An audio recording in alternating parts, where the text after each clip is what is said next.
கள்ளச்சாராய ஆட்சிக்கு கள்ளக்குறிச்சியே சாட்சி. சட்டம் ஒழுங்கு சீர்கேட்டிற்கு மாணவர்கள் புத்தக பையில் அறிவாள்களே சாட்சி.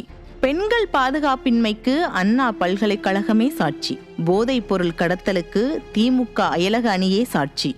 போதையின் பாதைக்கு ரிஷிவந்தியம் திமுக இளைஞரணி கூட்டமே சாட்சி. ஸ்டாலின் மாடல் சமூக நீதிக்கு வேங்கை வயலே சாட்சி. ஆல்ரெடி ஆபரேஷன் கஞ்சா 2.0, 3.0, 4.0 அனைத்துமே ஃபெயிலியர். இதில் இன்று வெர்ஷன் 2.0 லோடிங்காம். அதிமுக ஆட்சியில் தலைநிமிர்ந்து இருந்த தமிழ்நாட்டை ஜாமீனில் வந்தவர்களுக்கெல்லாம் தியாகி பட்டம் கொடுத்து தலைக்குனிய வைத்ததற்கு பொம்மை முதலமைச்சரே சாட்சி. 2026 ஒரே வெர்ஷன் தான், அது ஏடிஎம்கே வெர்ஷன் தான். மக்கள் வருகின்ற 2026 சட்டமன்ற பொதுத் தேர்தலில் பெரிய ஓவாக போட்டு பை பை ஸ்டாலின் என்று சொல்லும் போது தாங்கள் சட்டையை கிழித்து கொண்டு தவழ்ந்து செல்லாமல் இருந்தால் சரி ஸ்டாலின் என கடுமையாக விமர்சித்துள்ளார் எதிர்க்கட்சி தலைவர்.